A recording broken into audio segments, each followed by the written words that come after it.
பெரியவர்களே, தாய்மார்களே, ஜோதிட ஆர்வலர்களே அனைவருக்கும் வணக்கம். உங்கள் முனைவர் TSR ராமகிருஷ்ணன் பேசுகின்றேன். இன்னைக்கு நம்மளுக்கு ஜனவரி மாதம் தை மாதம் வர வேண்டிய ரத சப்தமி வந்துவிட்டது. நாளைக்கு ஞாயிற்றுக்கிழமை காலையில சூரிய ஜெயந்தி, ரத சப்தமின்னு சொல்லுவாங்க. உலகிற்கே ஒளி கிரகமானது சூரிய பகவான். அந்த சூரிய பகவானுக்கு உறுதிய விரதங்கள்ல மிக முக்கியமானது ரத சப்தமி.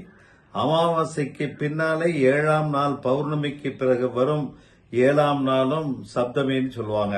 அமாவாசைக்கு அடுத்து வரை 7ஆம் நாளும் சப்தமி தான், பௌர்ணமிக்கு அடுத்து வரை 7ஆவது நாளும் சப்தமி தான். தை மாத அமாவாசைக்கு பின்னால வரக்கூடிய அந்த 7ஆவது நாள் ரத சப்தமியாக போற்றப்படுகின்றது. ஒவ்வொரு ஆண்டும் இந்த தை மாதம் இந்த விரதம் அனுஷ்டிக்கப்படுகின்றது. அதாவது இதுவரைக்கும் தட்சிணாயனம் தெற்கு நோக்கி பயணம் செய்து கொண்டிருந்த சூரியன் இப்பதான் வடக்கு நோக்கி ரத சப்தமி அன்னைக்கு தான் திரும்புறார். அதனாலதான் இந்த தட்சிணாயம் முடிந்து உத்தராயணத்துல ரத சப்தமியில அவருடைய உத்தராயண பயணம் துவங்க ஆரம்பித்து விட்டது. ரத சப்தமி அன்னைக்கு தான் சூரியன் பிறந்ததாக ஐதீகம். அதே மாதிரி சூரியனுக்கு விசேஷமான ஒளி அன்னைக்கு தான் கிடைக்குதுன்னு சொல்லுவாங்க.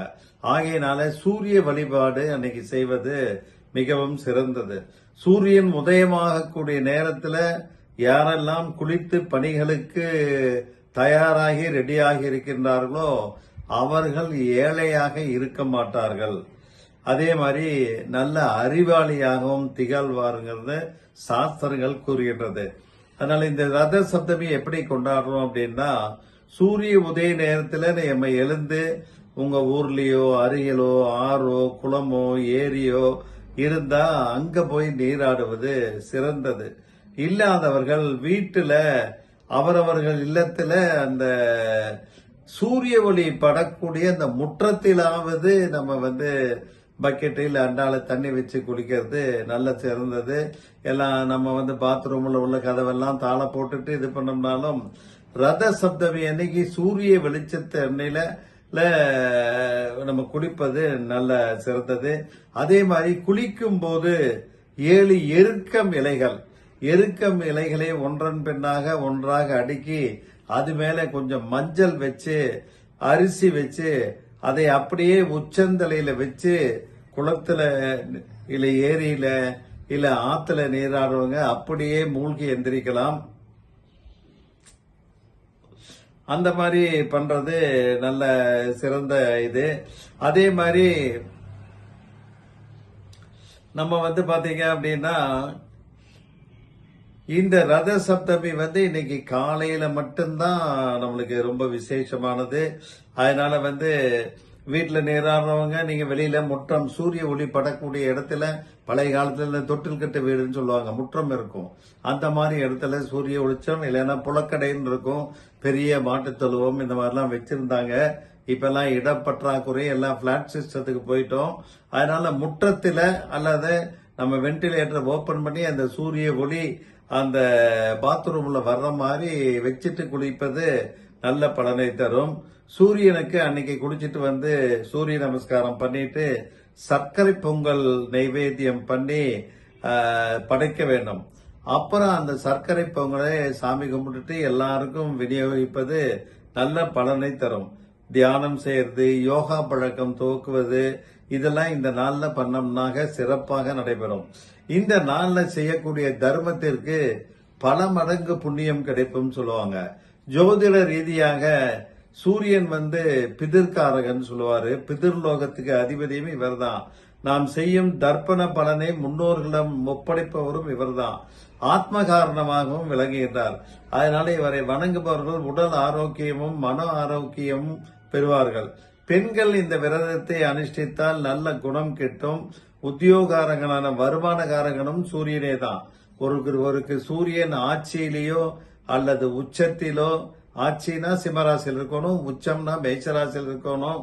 அந்த மாதிரி சூரியன் இருந்தா அவங்களுக்கு உத்தியோக பணி, அரசு பணி, இல்ல நல்ல ஒரு ஸ்டேட்டஸ், இல்ல எடுத்த காரியத்துல தீர்க்கமாக செய்யக்கூடிய இயல்பு எல்லாமே கிட்டும். ரத சப்தமி அன்னைக்கு நம்ம வீட்டு வாசல்லையும் பூஜை அறையிலையும் தேர்க்கோலம் போடுவது நல்லது.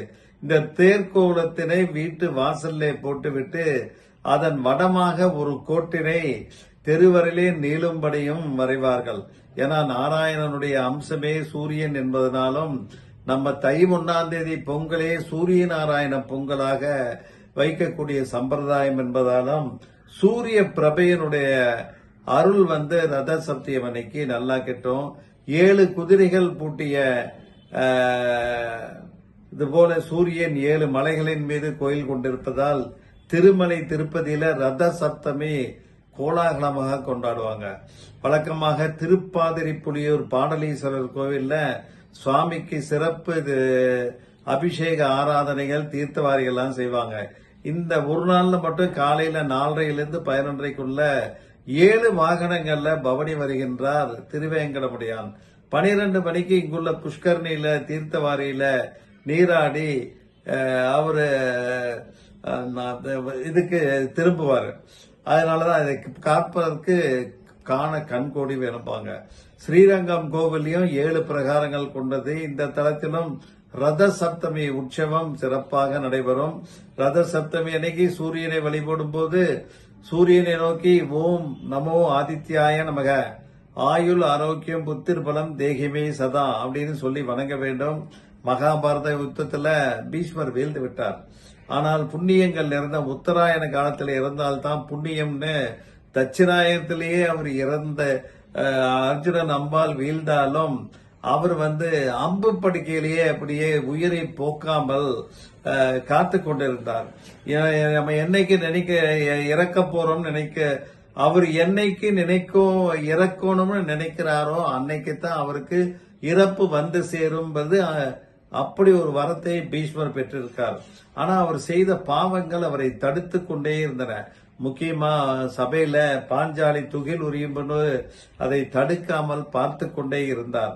அதனாலதான் அதுதான் மிகப்பெரிய பாவம்னு வேதவியாசர் பீஷ்மரிடம் விவரித்து, இந்த தவறை நீ அன்னைக்கே துரியோதனிடம் தட்டி கேட்டிருக்கணும், பேசாம நின்றுட்டு இருந்த, அதனாலதான் உனக்கு புத்தியால் செய்த பாவம் நீங்க தலையில ஒரு எருக்கையில கண்கள்லயும் செவிகளையும் செய்த அந்த பாவம், கண்ணால பார்த்த பாவம், செவியால அந்த அட்வைஸ் சொல்ல முடியாம அந்த தீயவர்கள் கூறியதற்கு ஆமாம் போடுறது அடுத்த பாவம், கண்களுக்கு 2, தோள்களுக்கு 2, கால்களுக்கு 2 என 2 எருக்கை இலைகளை வைத்து நீ உடல்ல அவர் வியாசர் வைக்கிறாரு.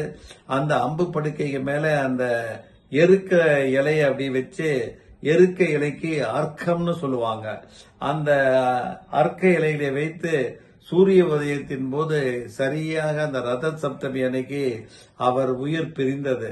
அதனாலதான் தர்ப்பணம் செய்யும் போது வழக்கமாக எள்ளும் தண்ணீரும் விடுவது வழக்கம். வெறுமன தண்ணீரை கொண்டு 3 முறை அர்க்கியமாக விட வேண்டும்னு ஆச்சாரியர்கள் சொல்றாங்க. ரத சப்தமிக்கு அடுத்த நாள் 26/1/26 திங்கள் அன்று பீஷ்மாஷ்டமி. அன்னைக்கு பீஷ்மருக்கு பீஷ்மாஷ்டமி கொண்டாடப்படும். அதனாலதான் பீஷ்மர் ஒரு நல்ல பிரம்மச்சாரி, யாரும் இல்லாமல் எந்த சிரார்த்தமும் இல்லாமல் திருமணமாகாமல் நைஷ்டிக பிரம்மச்சாரியாக அவர் உயிர் பிரிந்ததுனால வருத்தப்படுகின்றார். அப்ப வியாசர் சொல்றாரு, ஒழுக்கமே தவறாத பிரம்மச்சாரிக்கும் துறவிக்கும் பிதிர்கடன் தேவையில்லை, அவர்கள் மேம்பட்ட நிலைக்கு போயிடுறாங்க.